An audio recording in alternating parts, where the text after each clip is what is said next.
Hey guys, tonight we begin not with ancient kingdoms or distant lands, but with something far more timeless and universal, the complicated dance of love and pride. Because whether it's 16th century Italy or 1950s Charleston, the battle between two people who refuse to admit they're falling for each other never gets old. It just gets better suits and sweeter tea. From Shakespeare's wit to Southern charm, from garden parties to Spanish moss, we're diving into a world where honor, reputation, and one perfectly timed kiss can change everything. So before you settle in, take a moment to like the video and subscribe, but only if you genuinely enjoy these stories. And let me know in the comments where you're listening from and what time it is where you are. I love knowing who's drifting off with me across the world. Now dim the lights, get comfortable under those covers, and let the cicadas and Charleston breezes carry you into tonight's tale. The Spanish moss hung heavy from the live oaks lining the long drive to Whitmore Hall. Swaying in the thick August heat of Charleston 1953, the afternoon sun beat down on the white columned antebellum mansion, its second-story veranda casting shadows across manicured lawns where magnolia trees bloomed with an almost obscene sweetness. Inside the grand house, ceiling fans turned lazily, doing little to dispel the humidity that clung to everything like a second skin. Leonard Whitmore stood on his front portico in a crisp seersucker suit, mopping his brow with a monogrammed handkerchief. At 55, he was the picture of Old South prosperity, silver-haired, patrician-featured, with the kind of confidence that came from 3 generations of Whitmore money and influence. The family had survived the war between the states, Reconstruction, the Depression, and had emerged more powerful than ever. Leonard's shipping company dominated Charleston's harbor, and his word carried weight in every drawing room and courthouse in the Low Country. "Margaret, do stop fussing," he called through the open doorway. "Pedro won't care if the roses in the East Parlor aren't perfectly arranged. The man's been in Japan for 2 years inspecting military installations. He'll be grateful for a cold gin and tonic and a soft bed." From inside, a woman's voice carried that particular sharpness that Southern ladies perfected. Sweet as honey, cutting as a razor. "Daddy, this isn't just Pedro coming home. It's practically a state occasion. A war hero returning to Charleston after serving his country abroad. And you expect me to receive him with wilted roses?" Margaret Whitmore appeared in the doorway, and even in her exasperation, she was striking. At 28, she possessed the kind of beauty that Charleston had been producing for centuries. Dark hair swept up in the latest style, intelligent brown eyes that missed nothing, a figure that made even her simple day dress look like haute couture. But there was something else about Margaret, something that made the other debutante mothers whisper behind their fans at the yacht club. She'd gone up north to Radcliffe, of all places, and come back with ideas. Ideas about women voting, working, speaking their minds. Ideas that had scared off 3 perfectly suitable marriage prospects. "Margaret, darling," Leonard sighed, "you're 28 years old. Perhaps it's time to let someone else worry about the roses and start worrying about... If you're about to say finding a husband, Daddy, I will personally ensure that Pedro and his entire entourage eat nothing but overcooked okra and grits for a week." Margaret's smile was dazzling and dangerous. "Besides, Hero's the one making her debut this season. She's the one who needs to charm Charleston society. I'm perfectly content managing this household and your social calendar." Before Leonard could respond, the sound of automobile engines crunched up the oyster shell drive. 3 gleaming Cadillacs, 1 black, 2 cream-colored, pulled up in a slow procession, like something out of a movie premiere. The lead car's door opened, and Pedro Montoya stepped out into the Charleston afternoon. Major Pedro Montoya, newly promoted after distinguished service in the Pacific, and now as a military attaché in post-occupation Japan, looked every inch the gentleman officer. At 42, his bearing was military straight, his tropical wool uniform perfectly pressed despite the journey.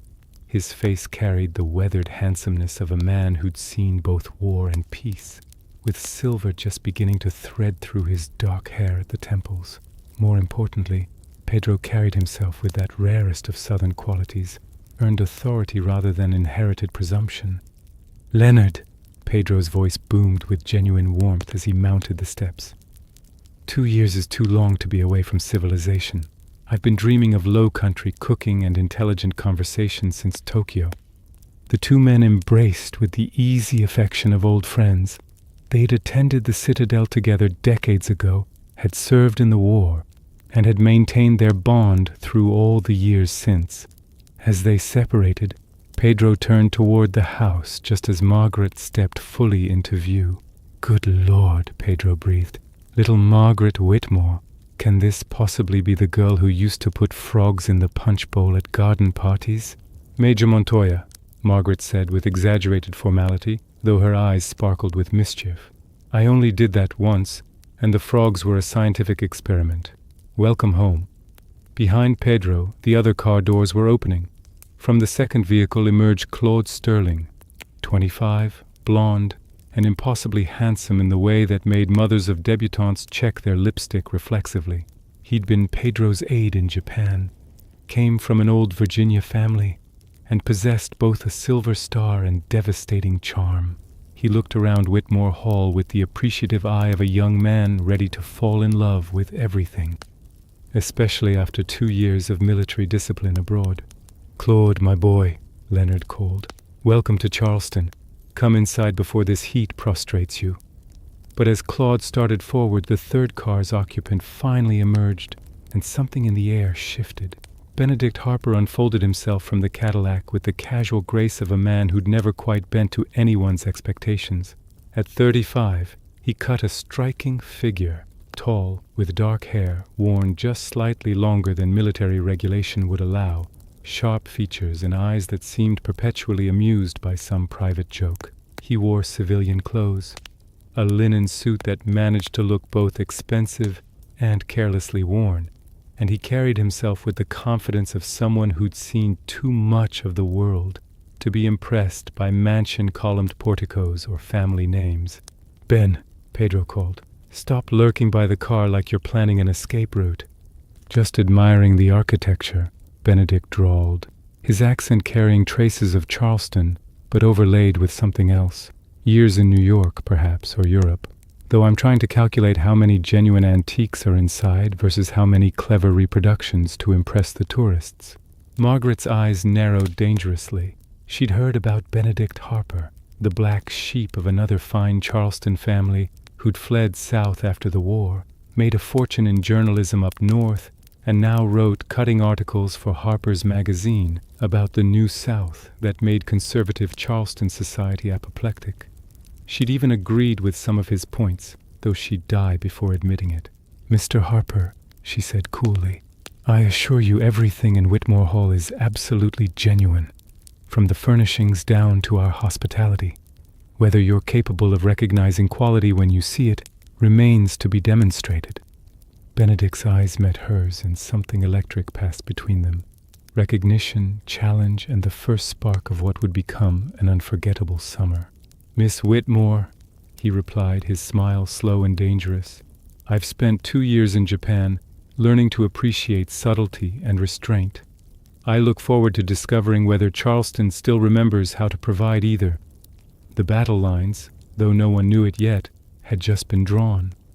The evening descended on Charleston like a silk curtain, bringing with it the chorus of cicadas and the distant smell of the harbor. Inside Whitmore Hall's grand dining room, crystal chandeliers cast warm light over the dinner party, reflecting off silver serving platters and the faces of Charleston's most prominent citizens who'd been hastily invited to welcome home the war hero. Margaret presided over the table with practiced grace, directing the colored servants with subtle nods while maintaining spirited conversation with Mrs. Caldwell, the doyenne of Charleston society, whose opinion could make or break a debutante season. Beside her sat Hero, Margaret's 19-year-old niece, Leonard's daughter from his late wife. Where Margaret blazed, Hero glowed softly, blonde, delicate, with cornflower blue eyes and a manner so gentle it seemed she might blow away in a strong breeze. Hero was everything a proper Southern belle should be.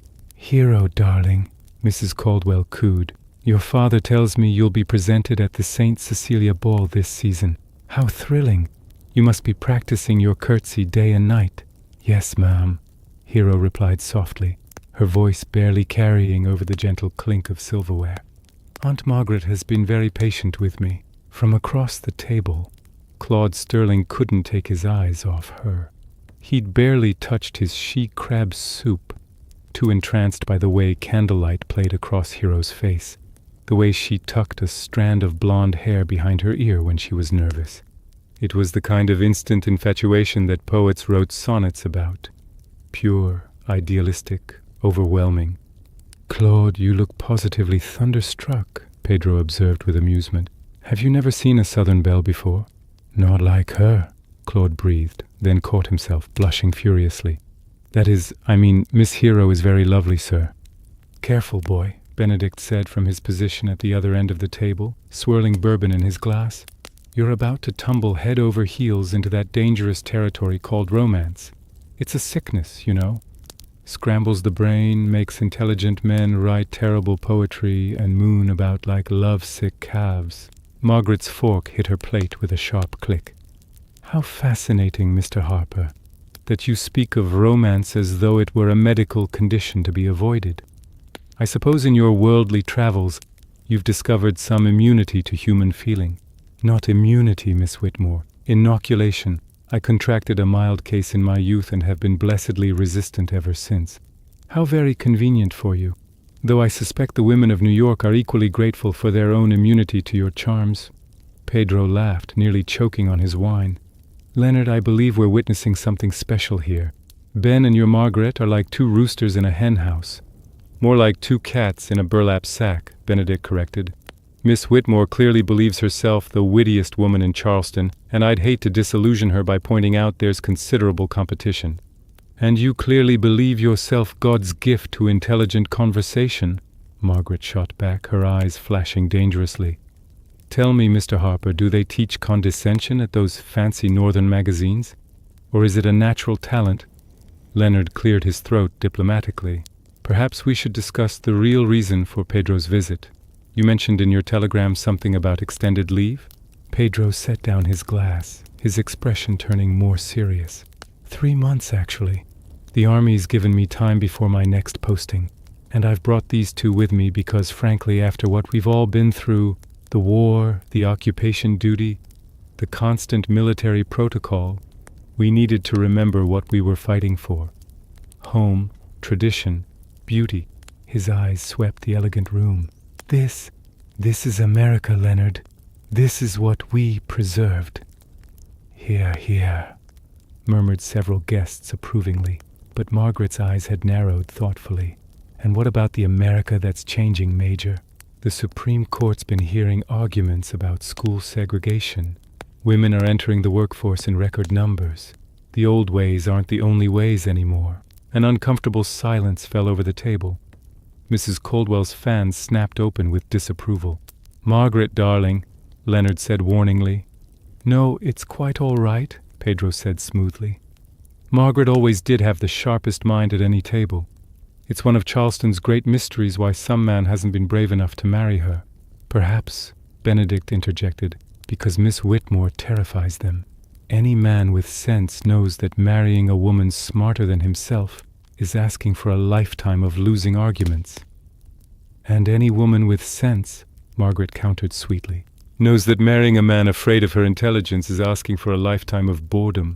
Their eyes locked across the table, and something crackled in the air between them, part animosity, part something neither would acknowledge. Hero, sensing the tension, spoke up in her gentle voice. "Aunt Margaret, didn't you say we needed to discuss the arrangements for the garden party tomorrow? For Major Montoya's proper welcome?" "Yes." Leonard jumped on the change of subject gratefully. "We're hosting a proper low-country garden party. All of Charleston society will be here. Music, dancing, the works." Claude's face lit up. "Dancing? Will you, that is, Miss Hero, would you perhaps save me a dance?" Hero blushed prettily, her eyes cast downward. "I'd be honored, Mr. Sterling." Benedict watched this exchange with barely concealed amusement. "Young love? How touching. Give it a week before reality sets in. You really are determined to be Charleston's greatest cynic, aren't you, Mr. Harper?" Margaret said. "And you're determined to prove that Southern hospitality is a myth?" We make quite the pair, Miss Whitmore." "We are not a pair of anything, sir." "No? Pity. I was just thinking how entertaining this summer might be." As the servants brought out the next course, neither Margaret nor Benedick noticed how closely Pedro was watching them, a calculating smile playing at his lips. Some summers, he thought, required a little mischief to make them memorable. The night air on the second-story veranda was marginally cooler than inside, though the humidity still pressed down like a warm, damp cloth. Margaret stood at the railing, watching the last guest's car lights disappear down the oak-lined drive, their red tail lamps winking like fireflies in the darkness. She'd escaped the drawing room where the men were smoking cigars and discussing politics, and where Hero was shyly accepting Claude's earnest compliments under the watchful eye of Pedro. "Hiding, Miss Whitmore? How unlike you." Margaret didn't turn around. She'd recognize that mocking drawl anywhere. "I'm not hiding, Mr. Harper. I'm strategically retreating from tedium. There's a difference." Benedick Harper stepped onto the veranda, his jacket slung over one shoulder, tie loosened. He looked less like a Charleston gentleman and more like the newspaper man he'd become, rumpled, sharp-eyed, unburdened by the weight of propriety that pressed down on everyone else in this town. The tedium of adoring guests praising your impeccable hosting? Or the tedium of watching your niece fall in love at first sight with young Sterling? Hero's a romantic. She believes in fairy tales. Margaret's voice softened when she spoke of her niece. "I hope Claude is worthy of her. She's the sweetest creature in Charleston, and if he breaks her heart, I'll personally ensure he regrets ever coming south." How very fierce. The protective aunt. It almost makes you seem human. Margaret turned then, her eyes flashing even in the dim light spilling from the drawing-room windows. "And what would you know about being human, Mr. Harper? You who writes your clever little articles dissecting Southern culture like we're specimens under a microscope? You left Charleston, made your fortune mocking everything you came from, and now you return like some conquering hero ready to sneer at us all." Benedick was quiet for a moment, and something shifted in his expression, something almost vulnerable before his habitual mask of amusement slid back into place. "I left Charleston because staying would have suffocated me. All these rules, these expectations, these invisible chains of propriety and tradition. And yes, I write about the South because someone needs to tell the truth about it, both its beauty and its rot. How noble of you. And in the process you've convinced yourself that you're superior to those of us who stayed, who chose to fight for change from within rather than running away. Is that what you're doing, Miss Whitmore? Fighting for change?" His voice was soft, but the challenge was clear. "Or are you just playing the role of the eccentric spinster aunt, allowed your little rebellions because your father's money and name protect you? You talk about women's rights at dinner parties where colored servants pour your wine. You read your progressive magazines in a mansion built by slavery. Tell me, where exactly is your revolution happening?" The words hit like a slap, partly because they echoed thoughts Margaret herself had in the small hours of the night when she couldn't sleep. "How dare you?" "I dare because it's true. We're both hypocrites, Miss Whitmore. The only difference is I admit it." They stood facing each other in the thick Charleston night, the air between them charged with anger and something neither wanted to name. From inside they could hear laughter, Hero's delicate giggle, Claude's earnest voice, Pedro's booming guffaw. "They sound happy," Benedick said finally, his tone gentler. "They are. For now." Margaret's voice was tired. "Hero deserves happiness, real happiness, not just some summer romance that fades when reality sets in. You really don't believe in love, do you?" "I believe in it for people like Hero.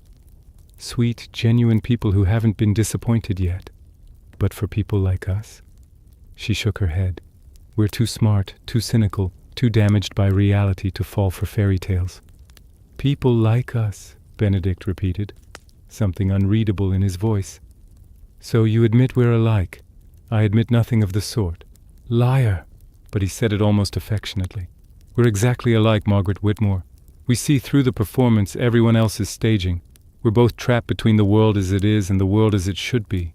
The only difference is you're still pretending you can fix it from the inside. Margaret opened her mouth to deliver a cutting retort, but footsteps on the veranda stairs interrupted them. Pedro appeared, Claude trailing behind him, both men looking pleased with themselves. "Ah, there you are, Ben. And Miss Margaret. I hope my friend hasn't been too insufferable." "No more than usual," Margaret said coolly, though her heart was still racing from their exchange. "Excellent. Claude and I were just discussing the garden party tomorrow. The boy is positively vibrating with anticipation. I believe he's composed 3 different compliments for Miss Hero and is trying to decide which sounds most poetic." Claude blushed furiously. "Major, please." "Young love," Pedro sighed theatrically. "Don't you remember it, Ben? That absolute certainty that you'd found the one person in the world meant for you?" "Vaguely," Benedick said dryly. "I believe I recovered after a strong drink and a reality check." Pedro laughed, but his eyes were calculating as they moved between Benedict and Margaret. "Well, I predict this summer will be full of surprises, full of revelations about what people really feel beneath all their carefully constructed armor." His gaze lingered meaningfully on them both. "Charleston in summer has a way of melting things. Ice, reserve, stubborn certainty. We shall see what emerges when everything melts away." Margaret felt a shiver run down her spine despite the heat, though whether from Pedro's words or from Benedick's continued presence, she couldn't say. The cicadas sang their endless song, and somewhere in the gardens below, a mockingbird began its nighttime serenade, imitating every sound it had ever heard, never singing in its own true voice. The afternoon sun turned Whitmore Hall's gardens into something from a dream.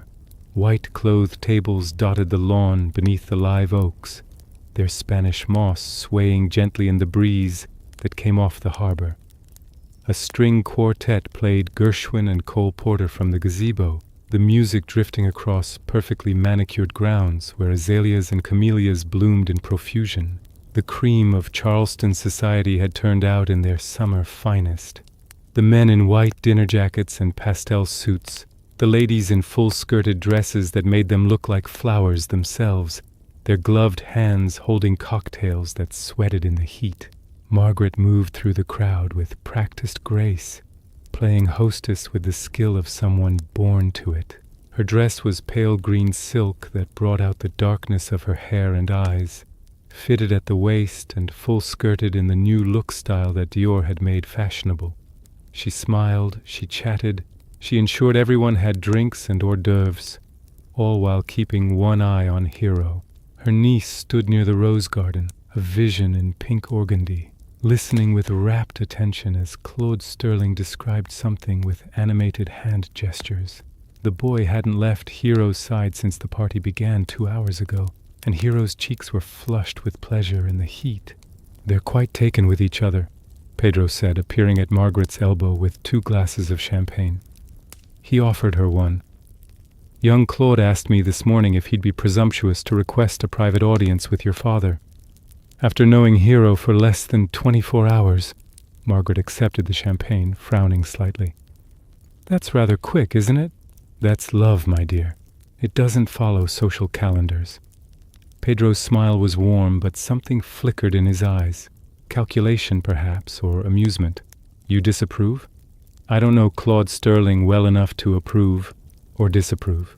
He seems sincere, but sincerity isn't everything. Hero is sheltered, innocent. She could be swept off her feet by any handsome man with pretty words. Unlike you, of course." Pedro's voice carried gentle mockery. "You who wouldn't be swept off your feet by anything short of a hurricane." "I prefer to keep my feet firmly on the ground, yes." "How terribly dull." The voice came from behind her, and Margaret didn't need to turn to know it was Benedict Harper. "Though I suppose someone needs to anchor the rest of us dreamers to earth. Might as well be Charleston's most determined spinster." Margaret spun, her eyes flashing. "Good afternoon, Mr. Harper. I see you've chosen to grace us with your presence despite the oppressive burden of our provincial southern hospitality." Benedict looked infuriatingly handsome in a cream linen suit, his dark hair slightly tousled by the breeze. He held a glass of bourbon and regarded her with that perpetual half-smile that made her want to slap him. "I wouldn't miss it. There's nothing quite like watching Charleston society perform its elaborate rituals. It's anthropologically fascinating. How wonderful that we can provide entertainment for your sophisticated northern sensibilities. Children, children, Pedro chided, though he looked delighted. Can't you two call a truce for one afternoon? Look around. It's a beautiful day, beautiful company, beautiful setting. Surely even you two cynics can appreciate beauty when you see it. Oh, I appreciate beauty, Benedict said. But his eyes were on Margaret in a way that made her pulse quicken traitorously. I just question whether it's genuine or performance. Before Margaret could respond, a disturbance near the garden gate caught their attention. A man was entering, late and unannounced, and something about his arrival made the crowd's chatter falter slightly. John Montoya looked like his half-brother Pedro, but as if reflected in a dark mirror. Where Pedro carried himself with earned dignity, John moved with entitled arrogance. The same handsome features were twisted by a permanent expression of barely concealed contempt. He'd been Pedro's junior officer in Japan, had been sent home early under circumstances no one discussed openly, and the whispers that followed him suggested dishonor, though nothing formal had ever been charged.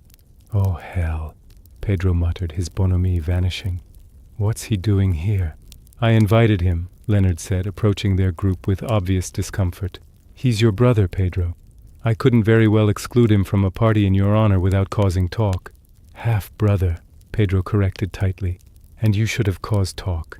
John, behave yourself. John Montoya joined them, his smile sharp as a knife. Brother, how kind of you to worry about my behavior. Mr. Whitmore, thank you for including me despite my brother's obvious disapproval. Miss Whitmore, you look lovely as always. Margaret nodded coolly, instinct warning her that John Montoya was dangerous in ways she couldn't yet define. Harper, John acknowledged Benedict. Still making a living by betraying your own people in print? Still making enemies by existing? Benedict replied mildly. Some talents never fade. The tension was broken by Hero's delighted laugh carrying across the garden. All eyes turned to see her and Claude, their heads bent together over something, completely absorbed in each other. John's eyes narrowed as he watched them. Young Sterling seems quite smitten. Your niece, isn't she, Miss Whitmore? The debutante? Pretty little thing. Something in his tone made Margaret's skin crawl. Hero is my late sister-in-law's daughter. She's under my protection. Of course, John said smoothly. I meant no offense, simply observing that Sterling has excellent taste, though one wonders if his taste is matched by good judgment. What's that supposed to mean? Margaret demanded, but John just smiled and drifted away toward the bar, leaving unease in his wake. As afternoon deepened toward evening, the garden party transformed. Japanese lanterns were lit, casting warm pools of light across the grounds. The quartet had been replaced by a small jazz ensemble, and couples began drifting toward an area of lawn designated for dancing. The music was sophisticated and modern, nothing like the traditional waltzes that had once dominated Charleston society, but rather the syncopated rhythms of the new American sound. Claude led Hero onto the makeshift dance floor, his hand respectfully at her waist, her gloved fingers resting lightly on his shoulder. They moved together with surprising grace, though Claude seemed almost afraid to hold her too close, as if she might break. Your niece is incandescent, Benedict observed. He and Margaret had maintained an uneasy truce for the past hour, circulating separately but somehow always aware of where the other stood. Now they found themselves side by side again, watching the dancers. She is, isn't she? Margaret's voice was soft with genuine affection. She has something I never had, that absolute openness to joy. No cynicism, no armor. Sometimes I envy her that, and sometimes you want to protect her from the world that will inevitably tarnish it. Margaret glanced at him, surprised by his perception. Yes, exactly that. They watched in silence as Claude bent his head to whisper something that made Hero blush and laugh. The boy looked at her like she'd hung the moon and stars personally. He's going to propose, Benedict said. Probably within the week. That's insane. They barely know each other. When has that ever stopped anyone? Besides, isn't that how it's done in your world? The right families, the right breeding, the right moment. Love is just the ribbon on the package. That's a terribly cold way to view it. Is it wrong? Margaret wanted to argue, but couldn't. Too many of her friends had married exactly that way. Suitable matches arranged by families, affection growing later or not at all. Hero deserves better. She deserves the fairy tale she believes in. Maybe Sterling can give it to her. He certainly seems sincere enough. Benedick paused. Though I notice his commanding officer seems less enthusiastic about the match. Margaret followed his gaze to where Pedro stood with Leonard, both men watching the young couple with expressions of concern. Pedro's just being cautious, Margaret said. He's known Claude since the boy was assigned to him. He probably feels responsible for his choices. Or he knows something about Sterling that makes him wary of the match. Before Margaret could respond, music swelled and Pedro suddenly appeared before them, executing a theatrical bow. Miss Margaret, would you do me the honor? And Ben, for God's sake, ask someone to dance before you spend the entire evening lurking in corners like a brooding Byron. Margaret allowed Pedro to lead her onto the floor, leaving Benedick standing alone. She felt Pedro's expert guidance immediately. He was an excellent dancer, leading with confidence but not dominance. You and Ben are quite the entertainment, Pedro said as they turned. I haven't seen two people work so hard to pretend they don't fascinate each other since my academy days. I don't know what you mean. Of course you don't. Just as you don't watch him when you think no one's looking. Just as he doesn't gravitate to wherever you are in any room like a compass finding north. That's absurd. We can barely tolerate each other. Exactly. Pedro's smile was knowing. The opposite of love isn't hate, my dear. It's indifference. And you two are anything but indifferent. Margaret felt heat rise to her cheeks that had nothing to do with the dancing. Even if that were true, which it isn't. Benedict Harper is the last man I'd ever consider. He's arrogant, condescending, and takes pleasure in mocking everything I value, because he sees through the performance to the real Margaret underneath. That must be terrifying for someone who's spent years constructing such perfect armor. The music ended and Margaret stepped back, flustered. You're imagining things, Pedro. Am I? Well, perhaps this summer will prove me wrong. All right. Either way, it should be entertaining. As Pedro released her, Margaret found herself suddenly face to face with Benedict, who'd been dancing with Mrs. Caldwell's daughter, a vapid blonde who'd been making eyes at him all evening. Miss Whitmore, he said with exaggerated formality. Would you care to dance, or would that compromise your principles? I don't have principles against dancing, Mr. Harper, only against wasting my time with insufferable partners. And yet here you are, still talking to me. The music began again, a slow, sultry number. Before Margaret could think better of it, Benedick's hand was at her waist, and they were moving together across the floor. He was an excellent dancer, damn him. Better than Pedro, better than anyone Margaret had danced with in years. They moved together as if they'd been doing it for decades, her body responding to his lead before her mind could object. You're full of surprises, Mr. Harper, she said, trying to maintain her composure. I wouldn't have thought a cynical journalist would bother learning ballroom dancing. My mother insisted. Said a gentleman needed certain skills even if he rejected everything else about society. His voice was closer to her ear than strictly proper. Some lessons stick despite our best efforts to forget them. They turned, and Margaret became acutely aware of his hand at her waist, the warmth of his palm through silk, the way they fit together with disturbing naturalness. We should stop this, she whispered. Stop dancing? Stop whatever this is, this sparring, this constant collision. Why? Afraid you might actually enjoy it? Their eyes met, and for a moment something raw and honest passed between them. The dance ended before Margaret could answer, and she pulled away from Benedict as though burned, retreating toward the house with her heart pounding in a way that had nothing to do with exertion. Behind her she heard Pedro's laughter and knew he'd been watching. Meddlesome man. Inside, the relative cool of the house was a relief. Margaret made her way to the library, seeking a moment's sanctuary from the chaos of her own feelings. She'd barely closed the door when she heard voices drifting through the open window. Men's voices, low and conspiratorial. I'm telling you, it's a mistake. That was John Montoya. his tone carrying an edge of malice. "Sterling and the Whitmore girl. It's none of our concern." Another voice. Borachio, John's friend and enabler. A dissolute hanger-on from an old Charleston family fallen on hard times. "Of course it's our concern. My saintly half-brother parades back into Charleston like a conquering hero, bringing his pet protégé with him, everyone fawning over them, over their service, their honor. Meanwhile, I'm treated like a pariah for one small indiscretion in Tokyo. Getting caught taking bribes from supply contractors isn't exactly small. They couldn't prove anything. I was never formally charged." John's voice dripped with bitterness.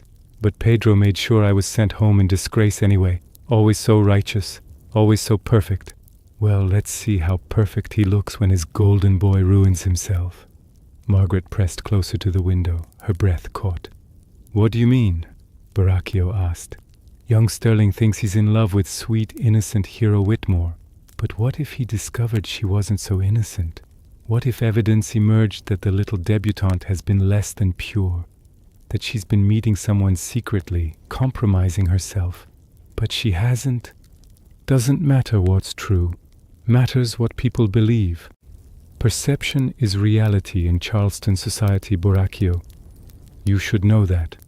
A few planted seeds of doubt, some carefully staged evidence, and Hero Whitmore's reputation and Sterling's judgment would be destroyed, along with my brother's precious protégé and his matchmaking schemes. That's vicious, even for you. That's justice. They want to play in Charleston society? Let them learn its rules, the old families, the old codes, honor, reputation, purity. These things still matter here, no matter how much the world is changing. And once tarnished, they can never be restored." Margaret's hand flew to her mouth, horror flooding through her. John was planning to destroy Hero, to manufacture evidence of impropriety that would ruin her debut, her engagement prospects, her entire future. In 1953 Charleston, a stained reputation for a young woman was social death. Hero would be unmarriageable, ostracized, broken. She had to warn someone. Her father, Pedro Benedict, anyone. Margaret turned from the window and rushed toward the door, nearly colliding with Benedict Harper as he entered the library. "Whoa! Miss Whitmore, what's wrong?" His mocking tone vanished instantly at the sight of her face. "You look like you've seen a ghost. Worse, I've heard a devil plotting." Quickly, in low, urgent tones, she told him what she'd overheard. Benedict's expression darkened with each word. "That bastard," he breathed. "We need to tell Pedro immediately." "And say what? That I was eavesdropping through windows? That I heard his half-brother planning something but have no proof? John would deny everything, claim I misheard or invented it out of spite." "Then what do you propose?" Margaret's mind raced. "We watch. We stay close to Hero and Claude. If John tries to stage something to create false evidence, we'll be there to expose it before it can do damage. That's risky. If we fail, Hero is destroyed." Margaret's voice was steel. "I won't let that happen. She's all the family I have that matters. I'll protect her with everything I have." Benedict studied her face, and something shifted in his expression. Respect, perhaps, or recognition of a kindred spirit. "Then we work together. No more sparring, no more games. Allies?" He extended his hand.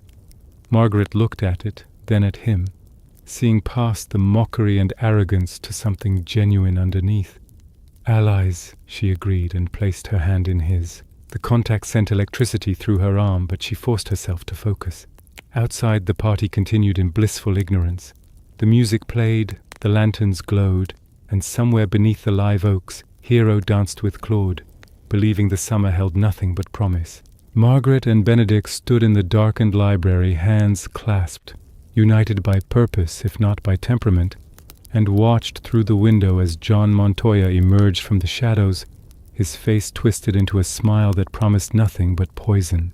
The game, though none of the innocent players knew it yet, had begun.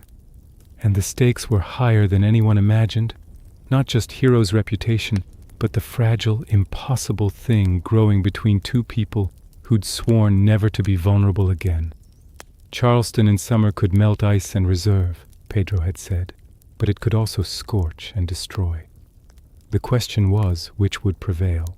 3 days had passed since the garden party, and Charleston settled into the thick heat of August like a woman sinking into a too-warm bath. The days blurred together in a haze of humidity and Spanish moss, of ceiling fans turning lazy circles and ice melting too quickly in sweet tea. But beneath the languid surface, currents moved with dangerous purpose. Margaret sat in the morning room with her embroidery hoop, though her needle remained motionless as she watched Hero through the window. Her niece walked in the rose garden with Claude, parasol shading her delicate complexion, her laugh floating on the heavy air like wind chimes. They were chaperoned, of course. A colored maid followed at a discreet distance, but the chaperone was more formality than protection. Everyone in Charleston society understood that Claude Sterling's intentions were honorable. He'd already spoken to Leonard requesting permission to court Hero formally. The sound of footsteps on the veranda announced Benedick's arrival before he appeared. They'd developed a routine over the past few days, meeting each morning to share intelligence, to compare observations, to plan their surveillance of John Montoya's movements. It was all terribly proper on the surface, two family friends discussing social matters, but something had shifted between them since they'd become allies. "Any developments?" Margaret asked as Benedict entered, not bothering with pleasantries. They were past that now. John was at the Battery last night, drinking at the club with Baraccio and that photographer from the newspaper, Conrad, the one who got fired for fabricating evidence in that corruption scandal. Benedict settled into a chair, looking tired. They were huddled together for hours. Nothing I could overhear, but the photographer's involvement worries me. "Photographs," Margaret breathed, understanding flooding through her. "He's going to create photographic evidence, stage something that looks like Hero in a compromising position." "That would be my guess. In this modern age, people believe what they see. A photograph of Hero meeting a man secretly, or in an inappropriate situation, even if it's fabricated, would be enough to destroy her reputation." Margaret set down her embroidery with shaking hands. "We need to tell Hero. Warn her to be extra vigilant." "And say what? That there's a conspiracy against her based on a conversation you overheard?" The girl would be terrified. Besides, John's counting on us being predictable. If we alert Hero and she acts differently, he'll just adjust his plans. "So we do nothing? Watch and wait while he sets his traps?" "We watch, yes, but we also plan. We figure out how he's going to stage this and we prevent it, or we catch him in the act." Benedict leaned forward, his dark eyes intense. "Margaret, I know this is hard, but panic helps no one." It was the first time he'd used her given name without the mocking Miss Whitmore, and something in her chest tightened at the intimacy of it. "You're right. I know you're right. It's just... Hero is so innocent. She trusts everyone. She wouldn't see danger if it wore a sign, which is why she has us." "Us," Margaret repeated softly, and allowed herself a small smile. "A few days ago we could barely stand each other, and now we're conspiring together like war partners." "Strange how crisis reveals what's real," Benedict said, and his gaze held hers for a moment too long. The moment was broken by voices from the garden, Claude's earnest tones carrying through the open window. "Miss Hero, if I may, there's something I must ask you." Margaret and Benedict both moved to the window. Below, Claude had taken Hero's hand, his expression radiating nervous hope. The maid had diplomatically moved several yards away, pretending to examine the camellias. "I know we've known each other only days, but in my heart it feels like I've known you forever. You're everything I've dreamed of. Kind, gentle, pure. When I look at you, I see the future I want, the home I want to build, the life I want to live." Claude dropped to one knee on the garden path, and Hero's free hand flew to her mouth. "Hero Whitmore, would you do me the extraordinary honor of becoming my wife?" Even from the window, Margaret could see the tears streaming down Hero's face, the way her whole body seemed to glow with joy. "Yes," Hero whispered, then louder, laughing through tears. "Yes, Claude, yes." Claude surged to his feet and swept her into an embrace. that was just slightly too enthusiastic for propriety, spinning her around while she laughed with pure, uncomplicated happiness.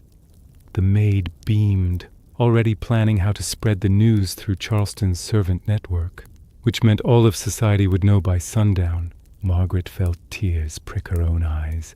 Happiness for Hero mixed with terror for what she knew was coming. "They look so happy," she whispered. "They are happy," Benedict said quietly, "and we're going to make sure they stay that way.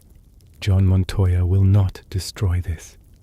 His hand found hers on the windowsill, their fingers intertwining naturally. Margaret didn't pull away. Below, Claude and Hero returned to the house, their faces radiant. Within minutes, the household erupted in celebration. Leonard emerging from his study to embrace his daughter, servants appearing with champagne, Pedro arriving with congratulations and bone-crushing hugs for Claude. Only Margaret and Benedict stood apart, hands still joined, watching the joy and knowing that somewhere in Charleston, John Montoya was watching too, his poisonous plan already in motion. The engagement announcement spread through Charleston like wildfire through dry palmetto grass. By evening, the Whitmore house was filled with visitors, society matrons offering congratulations, young ladies sighing over the romance, gentlemen clapping Claude on the back with hearty approval. Hero floated through it all like she was walking on clouds, her hand constantly straying to touch the modest engagement ring Claude had produced. His grandmother's diamond, reset in a modern platinum band. "A September wedding, I think," Mrs. Caldwell was saying, holding court in the parlor with her circle of society arbiters. "Just after Labor Day, when the heat breaks, but before the season properly begins. At St. Michael's Church, of course. Nothing else would be appropriate for the families." "The reception here at Whitmore Hall," another lady chimed in. "The gardens will still be lovely in September." Margaret listened to them plan her niece's future with barely concealed impatience. These women who'd whispered about her own unmarried state for years were now orchestrating Hero's wedding with military precision. But she forced herself to smile, to nod, to play the gracious aunt, while her mind raced with darker concerns.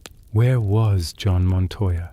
He hadn't appeared to offer congratulations, which was telling in itself. And where was Benedict?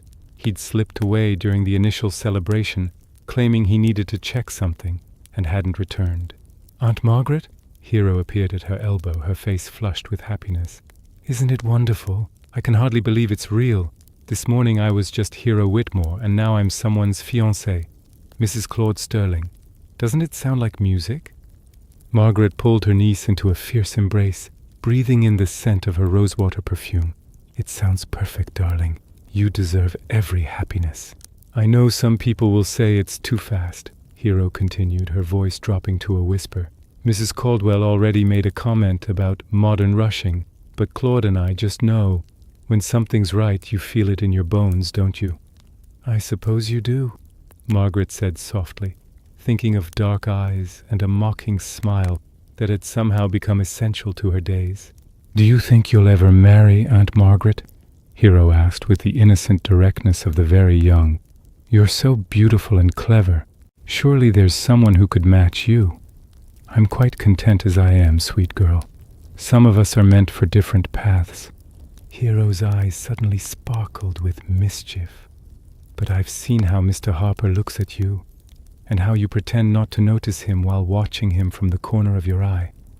Hero Whitmore, you are entirely too observant for your own good." "Love makes you observant," Hero said wisely, then squealed as Claude called her name from across the room, wanting to introduce her to another well-wisher.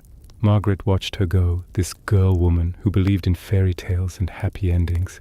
How could she tell Hero that the world wasn't always kind to innocence? That even now, malice was being plotted against her joy? "You look like you're at a funeral, not an engagement party." Pedro appeared beside her, champagne in hand.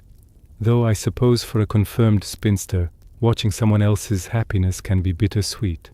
"Don't you start too," Margaret warned. "And where's your poisonous half-brother? I notice he hasn't made an appearance." Pedro's jovial expression flickered. "John sent his regrets, said he wasn't feeling well, though between us I think he's sulking. He'd made some comment yesterday about Claude being too impetuous, too easily swayed by a pretty face. I told him to keep his opinions to himself. Did he say anything else? About Hero or the engagement? Why do you ask? Margaret hesitated. She and Benedict had agreed not to reveal what they'd overheard without proof. Just curious. John didn't seem particularly friendly at the garden party. John isn't particularly friendly to anyone. He's been bitter since Tokyo, and I can't entirely blame him, though his troubles were his own making. Pedro studied her face. You're worried about something. What is it? Before Margaret could answer, Benedict materialized at the doorway, his expression grim. He caught her eye and gave an almost imperceptible nod toward the veranda. Margaret excused herself and slipped outside, Pedro following with a frown. The veranda was blessedly empty, the celebration noise muted by distance. Benedict waited until they were alone, or as alone as Pedro's presence allowed, before speaking. I followed a hunch and checked with some contacts at the newspaper. Conrad, the photographer, has been asking questions about Hero's routine. What time she walks in the garden where she takes her morning constitutional, when she's likely to be alone or with minimal chaperones. Margaret's blood ran cold. He's planning when to stage the photographs. What photographs? Pedro demanded. What's going on? Margaret and Benedict exchanged glances, and in silent agreement decided to trust him. Quickly they explained what Margaret had overheard, John's plot, their surveillance over the past days. Pedro's face darkened with each word, until he looked like a thunderstorm given human form. That treacherous bastard. My own brother plotting to destroy an innocent girl to strike at me. Half-brother, Benedict corrected. And yes, we have to stop him, confront him, force him to... To what? Confess? Margaret shook her head. He'll deny everything. We need to catch him in the act with witnesses who can't be discredited. Then we set a trap of our own, Pedro said quietly, his military mind already working. They reconvened in Leonard's study after the last guests departed. Margaret, Benedict, Pedro, and Leonard himself, who'd been informed of the conspiracy with results that made his silver hair seem to bristle with outrage. In my own house, Leonard kept repeating, pacing before the fireplace. Planning to ruin my daughter's reputation under my own roof. John wasn't here when he planned it, Pedro corrected wearily. But the sentiment stands. The question is how we stop him without causing the very scandal we're trying to prevent. Benedict had spread several sheets of paper across Leonard's desk, sketching out what they knew. Conrad asks about Hero's routine. John needs photographic evidence of impropriety. The logical conclusion: they'll stage something that looks like Hero meeting a man secretly, probably at dawn or dusk when lighting is romantic but ambiguous. Hero's morning walk, Margaret said suddenly. Every day at 6 o'clock she walks to the Battery to watch the sunrise. She's done it since she was 16, says it helps her think. Does she go alone? Pedro asked sharply. With Ursula, her maid, but Ursula often lags behind. Hero likes solitude for contemplation. Perfect opportunity, Benedict said grimly. Isolated location, early morning. No witnesses except those John plants. They could stage photographs of Hero with some man. Probably someone hired to play the role, in what looks like an embrace or secret meeting. Then we'll be there first, Pedro declared.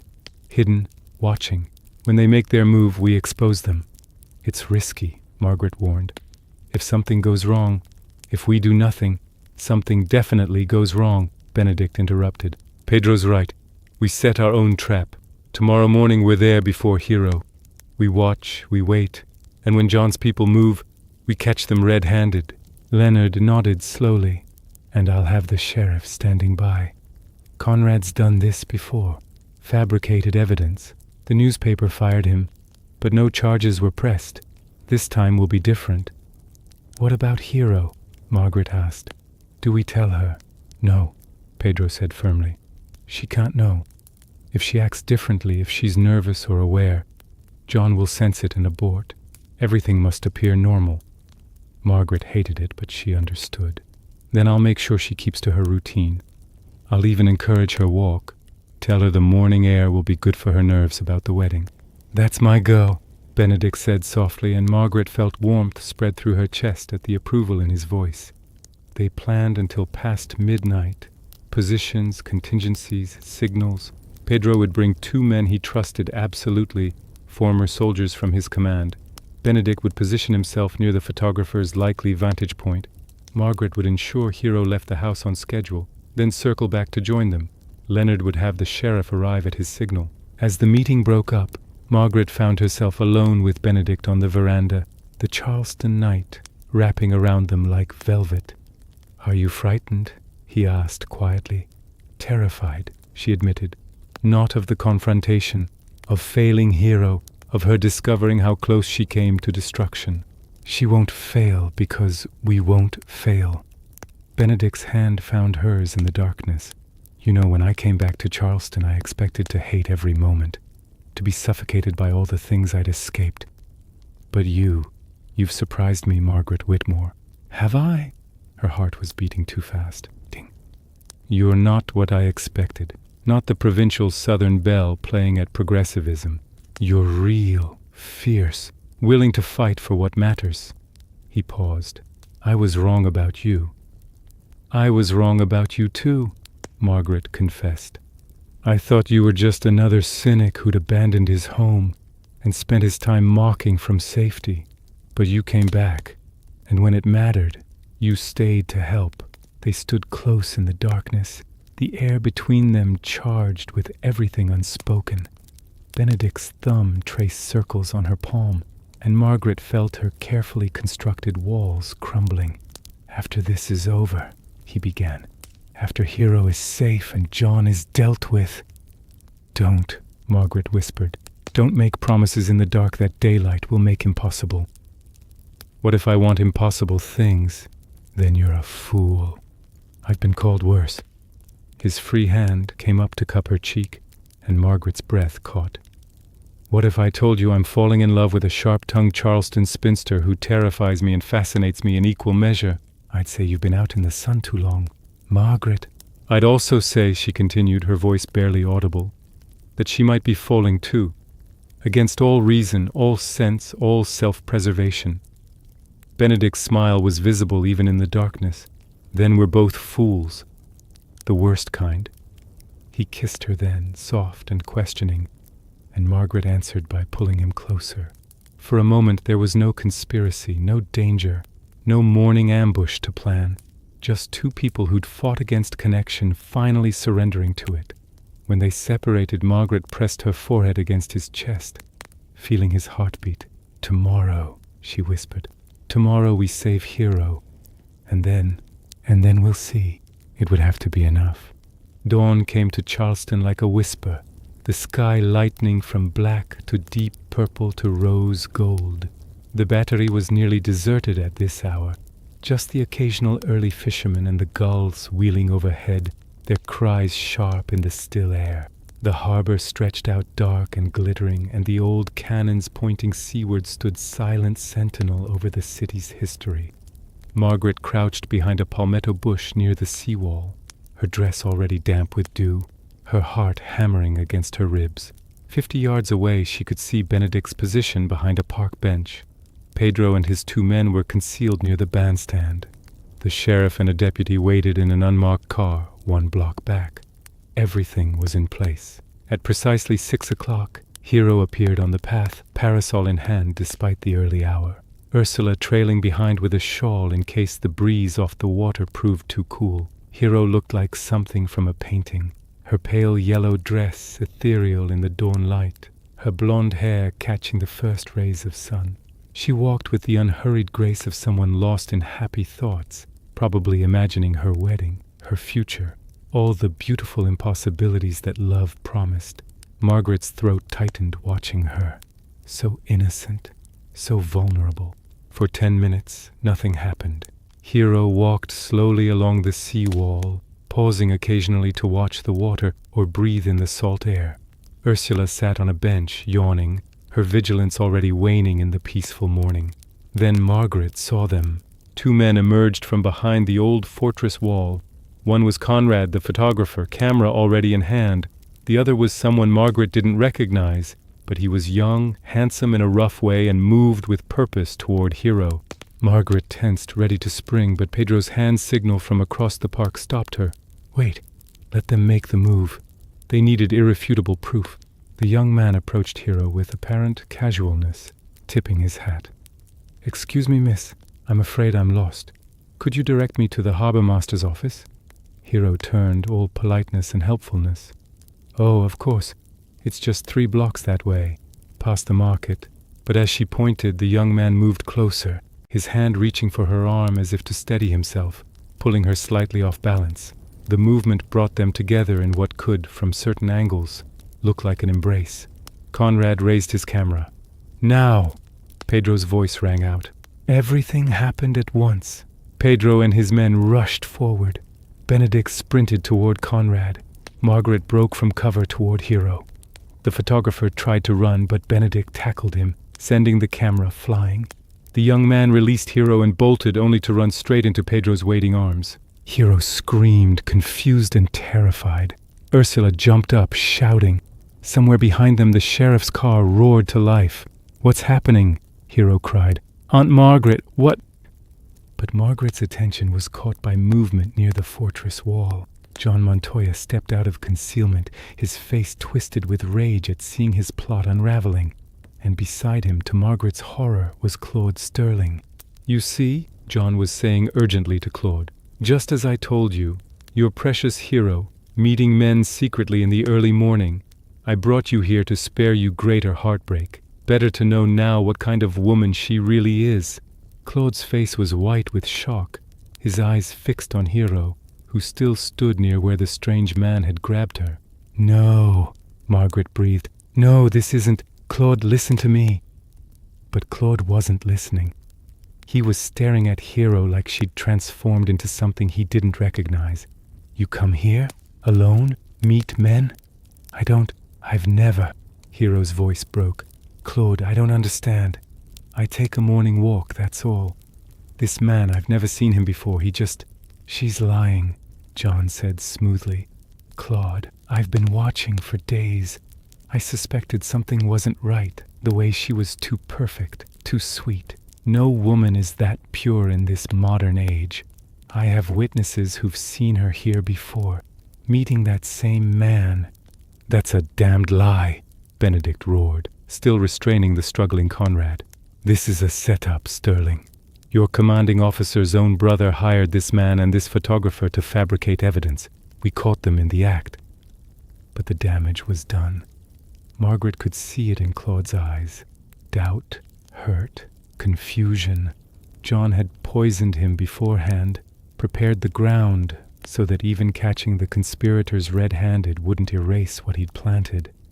"I don't know what to believe," Claude said, his voice hollow. "Hero, tell me true. Have you been meeting this man?" "No, Claude, no, I swear." "Then why does John have photographs?" "What photographs?" Pedro demanded, advancing on his half-brother. "The ones that haven't been taken yet. The ones your hired photographer was about to fabricate?" John's smile was venomous. "I have others, from previous mornings. Conrad has been documenting Hero's secret meetings for a week." "Lies," Margaret shouted, but her voice was lost in the chaos. The sheriff arrived with his deputy, sorting through the shouting mass of people. Conrad was babbling, claiming he was just taking artistic photographs of the harbor at dawn. The hired man insisted he'd only asked for directions. Without John's explicit ordering captured, without the photographs actually taken, proving conspiracy would be difficult. And Claude, young, idealistic Claude who'd built Hero into an angel in his mind, was crumbling under the weight of manufactured doubt. "Claude, please," Hero begged, tears streaming down her face. "Please believe me. I've never been unfaithful to you. Never even thought of another man.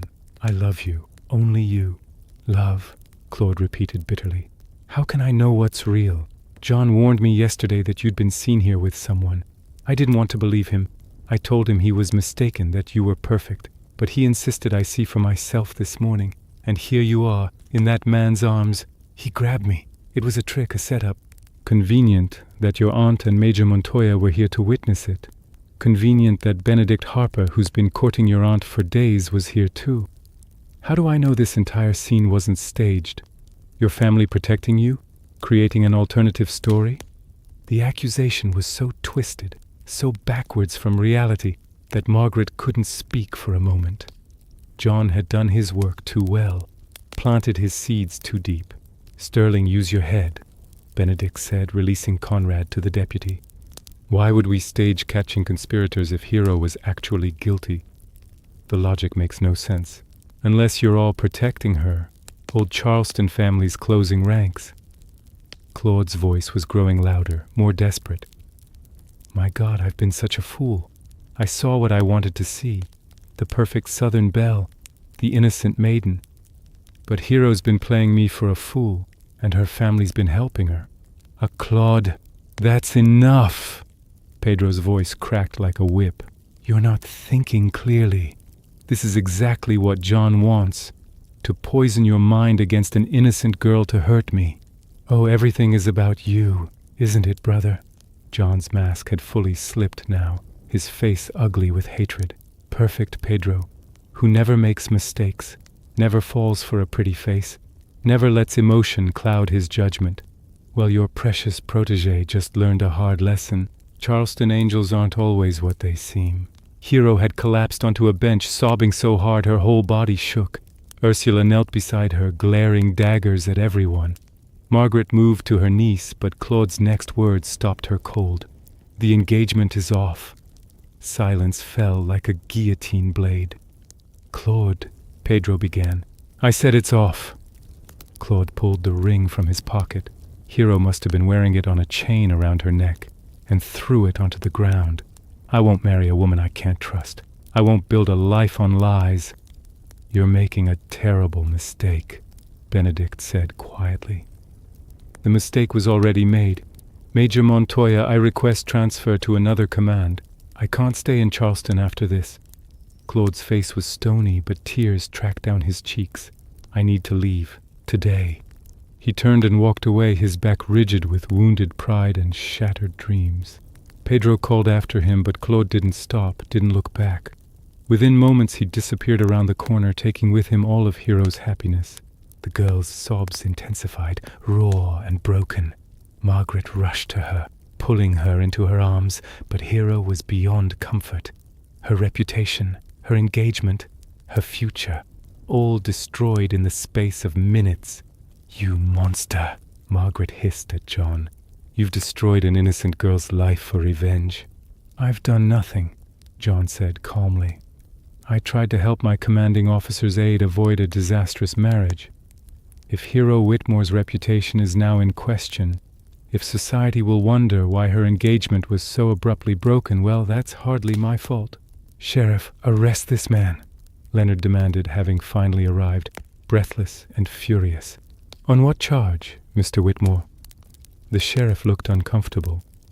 "I see a hired photographer and a man asking directions. No photographs were actually taken. No crime was actually committed. Conspiracy. To do what?" "I'd need proof of intent, Mr. Whitmore. And from what I'm hearing, there's a lot of confusion about what actually happened here this morning." John smiled, knowing he'd won. "Such an unfortunate misunderstanding. I hope Miss Hero recovers from her distress." "Good morning, gentlemen, Miss Whitmore." He walked away, Baracchio scurrying after him, and there was nothing any of them could do to stop him. By noon, all of Charleston knew. The servants' network had spread the news with ruthless efficiency. Hero Whitmore's engagement broken, something scandalous at the Battery, whispers of impropriety and secret meetings. The truth didn't matter. In Charleston society, the whisper was as damaging as the fact. Hero had taken to her bed, sedated by the family doctor.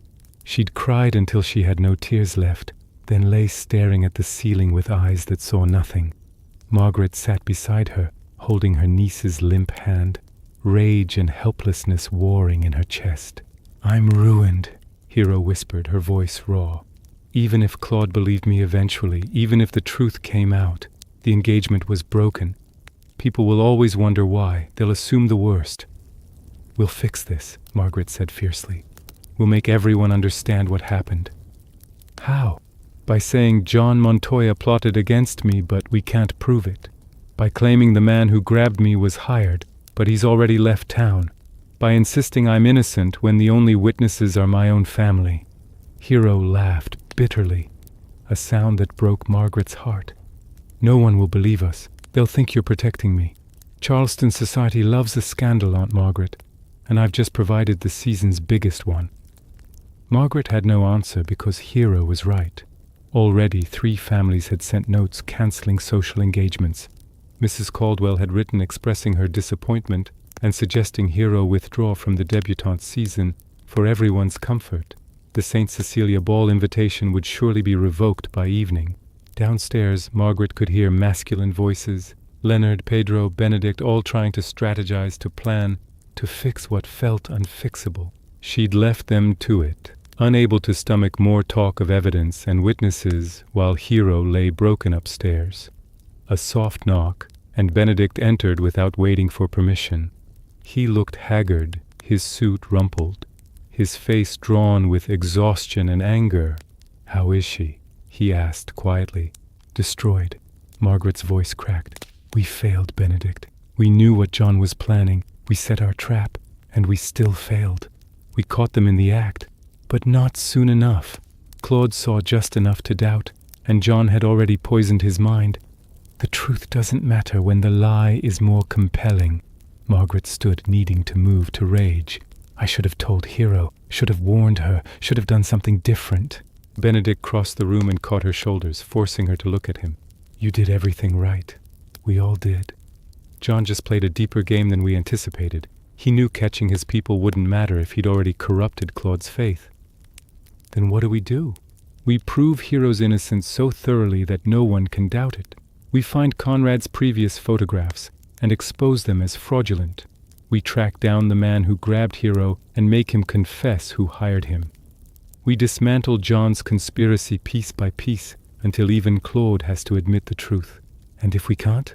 Benedict's jaw tightened. "Then we make sure John Montoya pays anyway."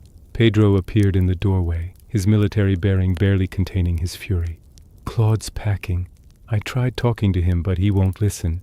He's requested immediate transfer and plans to leave for Washington tomorrow morning." "He's running away," Margaret said bitterly. "He's a boy with a broken heart who thinks his judgment failed him," Pedro corrected. "I'm not excusing him, Margaret. He should have trusted Hero, should have seen through John's manipulation. But Claude's young, idealistic. He built Hero into a fantasy, and when that fantasy cracked, he couldn't reconcile it. So Hero pays the price for his immaturity. We all pay prices for other people's failures." Pedro's voice was heavy. "I brought John back to Charleston. I didn't see how deep his resentment ran. This is my fault as much as anyone's." They stood in silence, 3 people who'd tried to prevent disaster and failed, while upstairs an innocent girl's life lay in ruins. Finally Benedict spoke. "We need Borachio." "What?" Margaret and Pedro said in unison. "Borachio is John's creature, but he's weak. A follower, not a leader. He does what John wants because he lacks the spine to do otherwise, but he's not inherently vicious." Benedict's eyes had taken on the calculating gleam of a journalist sensing a story. "If we can separate him from John, apply the right pressure, he might break, confess the whole scheme." "Why would he?" Pedro asked. "Because he's a coward, and cowards save themselves when the ship starts sinking. We make him understand that John's plot is going to come out eventually, and when it does, he can either be the villain or the star witness." Benedict smiled coldly. "Borachio's family might be fallen, but he still has a mother and sisters in Charleston. How will they fare when society learns he helped destroy Hero Whitmore's reputation? It was ruthless, manipulative, using the same social pressure against Borachio that John had wielded against Hero. Margaret should have objected on principle. Instead she said, "Tell me how." They planned quickly, urgently. Borachio would be at his club tonight. He was always at his club, drinking away his family's dwindling funds. Benedict would approach him, casual at first, then increasingly pointed. The suggestion that Conrad might turn witness. The implication that John would sacrifice Borachio without hesitation. The promise of leniency if he confessed fully. It was a long shot, but it was all they had. The Charleston Gentlemen's Club smelled of tobacco, bourbon, and old money slowly decaying. Benedict found Borachio exactly where he'd expected. Alone in a corner booth, nursing his 3rd whiskey of the evening, his face already flushed with drink and something that looked like guilt. Mind if I join you? Benedick didn't wait for an answer, sliding into the opposite seat. You look like a man who needs company, or confession. Sometimes they're the same thing. Baraccio's eyes darted nervously toward the door, as if checking for John's presence. I don't have anything to say to you, Harper. No? Pity. I'm working on quite a story for Harper's Magazine. The Destruction of a Southern Belle. How Charleston society devours its own. It's going to name names, Baraccio. Everyone involved in what happened to Hero Whitmore. I wasn't involved in anything. Really? Because I have witnesses who saw you with John and Conrad planning the whole thing. I have testimony that you were at the Battery this morning lurking nearby. And I have Conrad himself, who's already starting to talk to save his own skin. That last part was a bluff. Conrad was still maintaining his innocence, but Baraccio didn't know that. Conrad's talking. Baraccio's face went pale, singing like a mockingbird. Apparently he's decided John Montoya isn't worth losing his freedom over. He's telling the sheriff everything, how John hired him, paid him to fabricate evidence, planned the whole setup. Benedict leaned forward. The question is, where does that leave you? I didn't. John said it was just a prank. A way to teach Sterling a lesson about rushing into marriage. A prank that destroyed an innocent girl's reputation and future. That's some prank. Benedict's voice hardened. Hero Whitmore is sedated in her bed, devastated. The engagement's broken. Her debut season is ruined. Society is whispering about her virtue. All because of your prank. I didn't know it would go that far. But you knew something, didn't you? You helped John plan it. You were there when he hired Conrad and the actor. You're complicit in everything that happened. Baraccio's hands were shaking now. What do you want from me? The truth. Every detail of John's plot, from conception to execution. You testify to what you know. Sign a written statement and I'll do my best to keep your name out of the worst of it. You stay silent, and you go down with John when this all comes to light. And it will come to light, Baraccio. The only question is whether you're a villain or a witness. John will kill me. John will be facing far worse than you when this is over. Conspiracy, slander, maybe even criminal fraud. The army doesn't look kindly on officers who plot against their own men. Pedro's already filing official complaints. Another half-truth, but Baraccio is too frightened to question it. You have one chance to save yourself. Take it. The silence stretched between them while Baraccio wrestled with his conscience, or whatever passed for one in his whiskey-soaked soul. Finally his shoulders slumped in defeat. All right, he whispered. I'll tell you everything. But I want immunity. I want your word that my family won't be dragged into this. Talk first, then we'll see what we can arrange. And Baraccio talked. He told how John had festered with resentment since being sent home from Japan, how he'd blamed Pedro for his disgrace, how Claude's obvious infatuation with Hero had seemed like the perfect opportunity for revenge, destroy Claude's judgment, make Pedro look foolish for supporting the match and harm the Whitmore family in the process. John had hired Conrad and paid him well. The photographer had spent days documenting Hero's innocent morning walks, but from angles that could be made to look suspicious. He'd hired the actor, a drifter from Savannah with no connection to Charleston. The plan was to get photographs that implied intimacy, then show them to Claude while planting seeds of doubt. He knew catching us wouldn't matter, Baraccio said miserably. John said once Claude doubted, once the engagement broke, the damage was done. Truth couldn't fix it because society would always wonder. And he was right. Look what's happened. Benedict felt sick. The calculation, the malice, the understanding of exactly how Charleston society worked. John had played them all perfectly. Where are these supposed photographs now? John has them. In his room at the hotel. Then we're going to get them, and you're going to help us. An hour later, Pedro, Benedict, the sheriff, and a very reluctant Baraccio stood outside John Montoya's hotel room. Baraccio knocked, called out that he needed to speak urgently, played the nervous co-conspirator perfectly. When John opened the door, they pushed inside before he could react. What the hell? Major John Montoya, the sheriff said formally. I need to ask you some questions about events at the Battery yesterday morning. I've already answered questions. I have nothing more to say. Your associate here has been more forthcoming. The sheriff nodded at Baraccio, who couldn't meet John's eyes. John's face twisted with rage as he turned on Baracchio. "You spineless fool! You couldn't keep your mouth shut for one day?" "He told me everything," Benedick said, stepping forward. "The whole plot. How you hired Conrad, staged the photographs, manipulated Claude. It's over, John." "Nothing's over. You have the word of a known drunk against a decorated military officer. Who do you think Charleston will believe?" "We'll believe the evidence," the sheriff said. "Mr. Baracchio claims you have photographs in this room. Photographs you claim show Miss Hero in compromising positions, but which were actually staged or taken from deceptive angles. I have no such thing. Then you won't mind if we search." For a moment, John looked ready to refuse, to fight, to burn it all down rather than admit defeat. But Pedro stepped forward, his face cold with military authority. "Stand down, Major. That's an order from your commanding officer.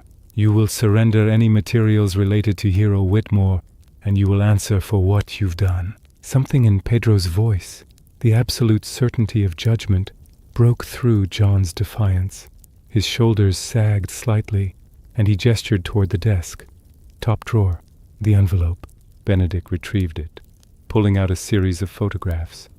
They showed Hero at the Battery, taken from distances and angles that made her morning walks look furtive, suspicious. In several, trees and lampposts were positioned to look like she was meeting someone just out of frame. One showed her speaking to an elderly fisherman. The angle made it appear intimate rather than the polite exchange it had been. "These are disgraceful," the sheriff said, examining them. "Deliberately misleading. This is fraud, Major Montoya. It's journalism. Photography is about perspective. I can't help how people interpret what they see." "You can help plotting to stage false evidence," Benedick countered. "You can help hiring an actor to grab an innocent girl while a photographer documented it. You can help poisoning your commanding officer's aide against his fiancée out of spite." "Prove it," John spat. "Prove I hired anyone. Prove I intended anything beyond showing Claude Sterling that his perfect angel wasn't quite so perfect." "I'll prove it," Baracchio said quietly. Everyone turned to look at him. He was pale, sweating, but his voice was steady. "I'll testify. I was there when you hired Conrad. I heard you plan the whole thing. I watched you manipulate Claude. I'll swear to all of it. You're signing your own social death warrant." "Maybe, but I can't." Baracchio's voice cracked. "I can't let Hero Whitmore suffer for something I helped do. She's innocent. Everyone knows she's innocent. What we did was monstrous." Pedro moved to the desk and began writing rapidly. "You'll sign a statement, every detail, and then you'll come with me to explain it to Claude Sterling. If there's any decency left in you, John, you'll confess to what you've done." "Why would I do that?" "Because if you don't, I'll file formal charges with the army. I'll use every bit of influence I have to ensure you're court-martialed and dishonorably discharged. Your career, your reputation, everything gone." Pedro's voice was steel. "But if you confess, if you clear Hero's name publicly, I'll let you resign quietly. You can disappear, start over somewhere else.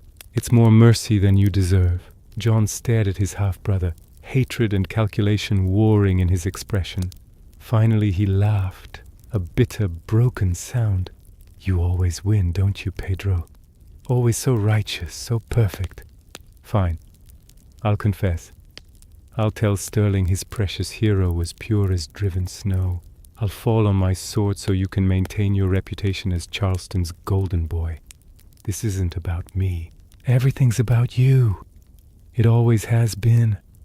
Father loved you. The army promoted you. Society adores you. Meanwhile, I'm the bastard son, the disappointment, the one who never measured up." John's composure cracked completely. "I just wanted to hurt you the way you've hurt me my entire life by existing." The raw pain in his voice was almost pitiable. Almost. Then Benedick thought of Hero, weeping in her bed, her life in ruins, and any sympathy evaporated. "You'll make your confession tonight," Pedro said coldly. "To Claude, to the Whitmores, and then to anyone else who needs to hear it. And then you'll leave Charleston and never return." John nodded stiffly, and for a moment he looked like what he was, a bitter, broken man who destroyed others in his quest to ease his own pain. They left the hotel in a somber procession. The sheriff took Borachio to write and sign his formal statement. Pedro and Benedict went directly to find Claude, who'd been avoiding everyone since the disaster at the Battery. They found him in his room at the boarding house, surrounded by packed bags, looking like he'd aged a decade in a day. "Major Montoya," Claude said dully. "I told you I'm leaving tomorrow. There's nothing more to discuss." "There's everything to discuss," Pedro said. "My brother confessed.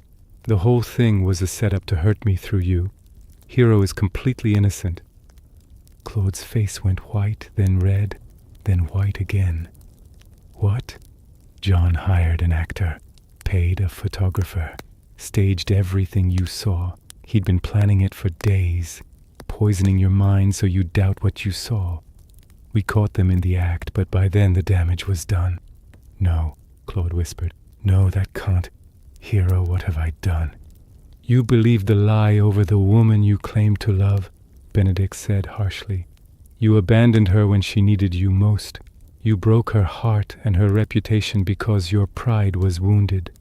Claude sank onto his bed, his head in his hands. "Oh God, oh my God. She must hate me. All of Charleston must. The engagement broken, the whispers. I did that. I destroyed her." "Yes, you did," Pedro said quietly. "John pulled the trigger, but you aimed the gun. The question is what you do now. What can I do? How can I possibly fix this?" "You start," Benedict said, "by telling the truth, loudly, publicly, to anyone who will listen. You explain that you were deceived, that Hero is blameless, that you were a fool who let doubt poison love. You spend the rest of your life making it up to her if she'll let you." "Will she? After what I did?" "That's up to Hero," Pedro said, "but you owe her the attempt. You owe her everything." 20 minutes later, they arrived at Whitmore Hall. Margaret met them at the door, her face exhausted but hopeful when she saw Claude. "He knows," Benedict said simply. "John confessed. Hero's upstairs, still sedated but awake." Margaret's eyes bored into Claude. "If you hurt her again, Mr. Sterling, I will personally ensure you regret it for the rest of your natural life." "I already regret it," Claude said miserably. "Miss Whitmore, I have no excuse. I was weak, foolish, and I failed the woman I love. If she can ever forgive me, that's not my forgiveness to give, it's hers." Margaret led him upstairs while Benedict and Pedro waited in the parlor with Leonard. Minutes stretched like hours. Finally they heard it, a cry, half sob, half joy, and then rapid footsteps. Hero appeared at the top of the stairs, still in her dressing gown, Claude beside her, both of them crying. "He didn't mean it," Hero called down, her voice stronger than it had been in days. "He was tricked. We both were. Daddy, he's explained everything." Leonard Whitmore looked at Pedro, who nodded confirmation. "Then I suppose," Leonard said gruffly, "we need to plan how to repair what John Montoya broke." The next 3 days were a whirlwind. John made his public confession at the club, admitting the entire conspiracy before a room full of Charleston's most influential men. Borachio's written statement was circulated. Conrad was arrested for fraud. The actor was found and added his testimony. Most importantly, Claude stood before all of Charleston society at an emergency gathering and declared Hero's complete innocence. He confessed his own failure, his susceptibility to manipulation, and announced that if Hero would still have him, the engagement stood. Hero, radiant despite her ordeal, accepted him with grace that made even the hardest society matrons weep. Mrs. Caldwell personally reinstated Hero's invitation to the St. Cecilia Ball. The wedding was rescheduled for September. Charleston society, which had whispered scandal, now whispered redemption. But for Margaret and Benedict, the real resolution came quietly, days later, on the same veranda where they'd first truly seen each other. "You're leaving," Margaret said. It wasn't a question. Benedict's bags were packed, visible through the doorway. "I have to get back to New York eventually. I do have a job." "Of course." Margaret tried to keep her voice steady, but it broke slightly. "Thank you for everything you did. For Hero. For all of us." "Margaret, it's all right, Benedict, I understand. This was a summer interlude, a crisis that threw us together. Now it's over, and you return to your life, and I return to mine. No promises made that daylight makes impossible, remember. What if I don't want to return to my old life? Benedick took her hands. What if this summer showed me something I've been running from my entire adult life? What's that? Home, not Charleston, not the house or the society or the traditions. You're what I've been searching for without knowing it. You're home, Margaret Whitmore. Margaret felt tears prick her eyes. I'm a stubborn, sharp-tongued spinster who terrifies most men. You're a fierce, brilliant woman who doesn't suffer fools and fights for what she loves. You're exactly what I need. He smiled. Marry me. That's insane. We've established I'm a fool. Marry me anyway. What about New York, your career? Harper's Magazine has offices. I can write from anywhere. Or maybe Charleston needs someone to tell its stories honestly, the beautiful and the broken. Maybe I need to stop running. His thumb traced her cheek. Maybe we both need to stop hiding behind armor and cynicism and admit we're terrified of exactly this. This? Love. Real, messy, imperfect love. Between two people who know better but are doing it anyway. Margaret laughed through tears. You're absolutely right. I am terrified. Is that a yes? It's an acknowledgement that I'm a fool too. She pulled him down to kiss her, deep and certain. Yes, Benedict Harper. I'll marry you, God help us both.